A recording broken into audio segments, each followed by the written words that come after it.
আজকে একটা খুব ইন্টারেস্টিং টপিক নিয়ে আলোচনা করতে এসেছি। ভালো করে আপনারা ভিডিওটা আজকে শুনবেন, তাহলে আপনার অনেক কিছু আইডিয়া ক্লিয়ার হবে।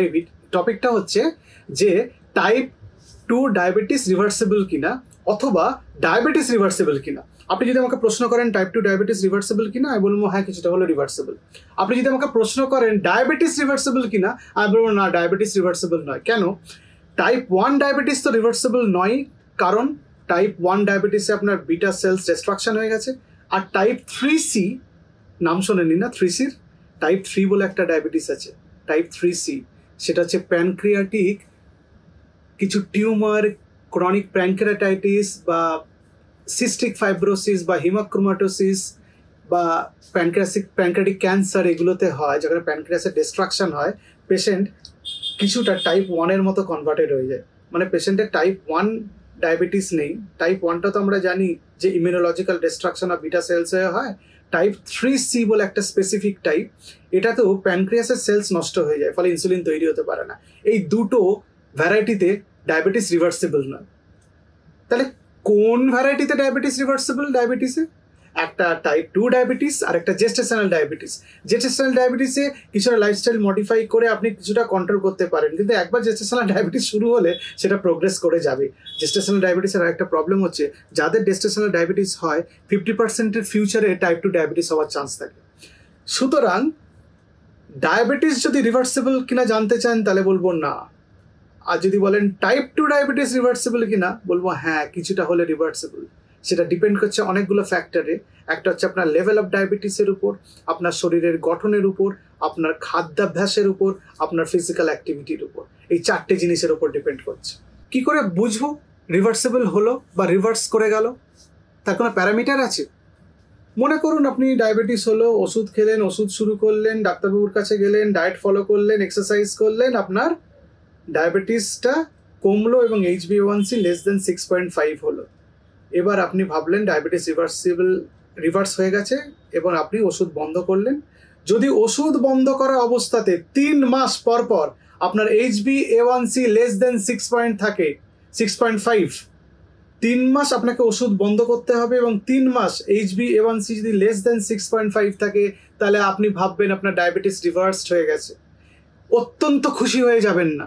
তার কারণ হচ্ছে আপনি একটু যদি লাইফস্টাইল খারাপ করেন, বাইরের খাবার দাবার শুরু করেন এবং অ্যাক্টিভিটি কমিয়ে দেন, ঘুম কমিয়ে দিলেন, স্ট্রেসফুল লাইফস্টাইল আপনি অ্যাডপ্ট করলেন, পার্টি করছেন, অ্যালকোহলিক বেভারেজ খাচ্ছেন, স্মোক করছেন, আবার ফিরে আসবে ডায়াবেটিস।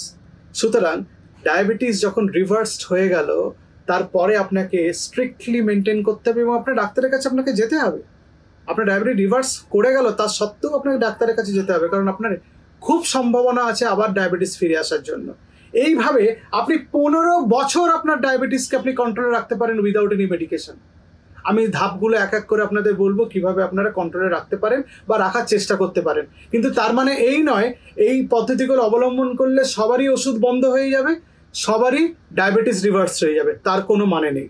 এটা কিছু পার্সেন্টেজের হবে এবং যাদের হবে তাদের এই ব্যাপারগুলো ফলো করতে হবে। কেন ডায়াবেটিস সেরে যায় না? ডায়াবেটিস সেরে যায় না তার দুটো কারণ। একটা হচ্ছে কিছু জেনেটিক ফ্যাক্টর থাকে, সেগুলো থাকার জন্য ডায়াবেটিস আপনার সারবে না, কারণ জিন্স তো আপনি বদলে ফেলতে পারবেন না রাতারাতি, সেটা তো আপনার বাবা মার কাছ থেকে এসছে। আর আপনার যদি সিক বিটা সেলস থাকে, মানে আপনার বিটা সেলসগুলোর যদি কোনো প্রবলেম থাকে, তাহলে আপনার ডায়াবেটিস সারবে না এবং সেই জন্য ডায়াবেটিসের কোনো কিওর নেই। যদি আপনার রিভার্সড হয়ে গেল, তারপরেও আপনি লাইফস্টাইল মডিফাই করলেন না বা আপনি নিয়মকানুন মানলেন না, তাহলে কি হবে? আপনার আরও লাইফ থ্রেটেনিং কমপ্লিকেশনসগুলো হবে ডায়াবেটিসের। রেটিনাল প্রবলেম, হার্ট প্রবলেম, কিডনির প্রবলেম, নার্ভের প্রবলেম, যে বড় বড় প্রবলেম, লিভারের problem, fatty liver, non alcoholic steatohepatitis Nash যেটাকে বলি, বা non alcoholic fatty liver disease, সেগুলো হতে পারে। সুতরাং লাইফস্টাইল আপনাকে মেনটেন করতে হবে টু অ্যাচিভ রিভার্সাল। কি করে আমি রিভার্সাল অ্যাচিভ করতে পারি? তাহলে প্রথমে তো আপনি ওষুধ বা ইনসুলিন যা ইউজ করে কিছুটা সুগার কমালেন, তারপর আপনি প্রপার ডায়েট ফলো করবেন। এই রিভার্সালের ডায়েটটা না আপনাকে একজন ডাক্তারবাবুর থেকে একজন ডায়েটিশিয়ান ভালো গাইড করতে পারবেন, যিনি সার্টিফাইড ডায়েটিশিয়ান, মানে প্রপারলি পড়াশোনা করা যিনি ডায়েটিশিয়ান, তিনি আপনাকে এই ব্যাপারে গাইড করতে পারবেন। রেগুলার এক্সারসাইজ করা। এক্সারসাইজটা কিন্তু ডায়াবেটিক পেশেন্টদের যে এক্সারসাইজ করার গাইডলাইন আমি দিয়েছি আগের আমার ভিডিওতে, সেটাই আপনাকে ফলো করতে হবে। এখানে কোনো কম বা ডিসকাউন্টেড এক্সারসাইজ হলে চলবে না, একদম প্রপারলি ডায়াবেটিক পেশেন্টদের মতোই আপনাকে এক্সারসাইজ করতে হবে। অ্যাডিকশন থেকে দূরে থাকতে হবে, প্রপারলি ঘুমোতে হবে, এই মেথডগুলো আপনাকে ফলো করতে হবে। কারণ এক্সারসাইজ আপনি যদি করেন তাহলে দেখা গেছে যে আপনার বডিতে ফ্যাট কমে যাবে, ফ্যাট কমে গেলে ইনসুলিন রেজিস্ট্যান্স কমে যাবে, বডিতে যেটুকু ইনসুলিন তৈরি হচ্ছে সেটুকু ইনসুলিনই আপনার গ্লুকোজ কন্ট্রোল করতে সমর্থ হবে। সুতরাং আপনাকে এক্সারসাইজ করতে হবে। এই এক্সারসাইজ এবং লাইফস্টাইল মডিফাই করে দেখা গেছে 15 বছর অবধি আপনি রিভার্সাল মেনটেন করতে পারেন এবং ওষুধ আপনার নাও লাগতে পারে। দেখা গেছে যে 5% যদি আপনার টোটাল বডি ওয়েট কমে, মানে আপনার ফ্যাট যদি লস হয়, তাহলে আপনার বেটার গ্লাইসেমিক কন্ট্রোল হবে, মানে আপনার সুগার বেটার কন্ট্রোলড হবে, আপনার কমপ্লিকেশন অনেক লেস হয়ে যাবে। আর 3 নম্বর, আপনার ডায়াবেটিসের ওষুধও অনেক কমে যাবে। সুতরাং আপনি যদি বডি ওয়েট 80 কেজি হয়, তার 5% মানে 4 কেজি, আপনি যদি 4 কেজি কমিয়ে 76 কেজি বডি ওয়েট করেন, তাহলে আপনার এতগুলো বেনিফিট আপনি পেয়ে যাচ্ছেন। সুতরাং কেন ওয়েট কমাবেন না, কেন এক্সারসাইজ করবেন না, কেন ডায়েট প্রোটোকল মেনটেন করবেন না? রিভার্সালের সময় বা রিভার্সালের পরে আপনি যদি এক্সারসাইজ করেন তাহলে স্লোলি শুরু করুন, টাইম মেনটেন করে করুন, ব্লাড সুগার চেক করুন before exercise and after exercise, আর মান্থলি ডায়াবেটিসের চেক আপ এবং ডাক্তারবাবুর চেক আপগুলো আপনি করুন। তাতে আপনার অনেক লাভ হবে এবং আপনার শরীরে ক্ষতি হচ্ছে কিনা বা অন্য কোনো প্রবলেম হচ্ছে কিনা সেটা আপনি জানতে পারবেন। রিভার্সালের সময় কী ধরনের খাবার খাবেন? নন স্টার্চি কার্বোহাইড্রেট খাবেন, গ্রিন ভেজিটেবলস, ফল খাবেন, নাটস খাবেন, সিডস খাবেন, হোল গ্রেন খাবেন, মাল্টিগ্রেন আটা, রুটি, এইসবগুলো খাওয়ার চেষ্টা করবেন। গুড প্রোটিন খাবেন, পালসেস লেগিউমস খাবেন, মানে ডাল, বিনস জাতীয় জিনিসপত্র খাবেন বেশি করে। অ্যালকোহল 0 করে দিন, স্মোকিং 0 করে দিন।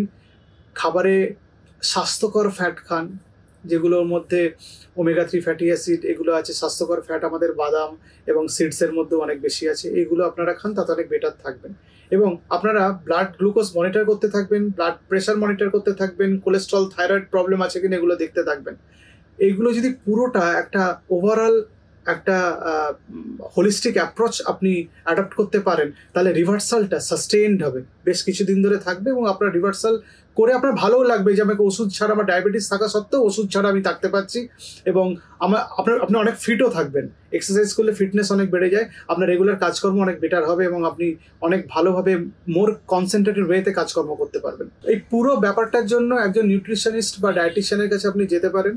টোটাল কার্বোহাইড্রেট আপনি যা খাবেন সেটা হিসেব করে নেবেন, মানে আপনার টোটাল ক্যালোরি যা দরকার তার 26%-এর আশেপাশে ক্যালোরি কার্বোহাইড্রেট থেকে এলে ভালো হয়।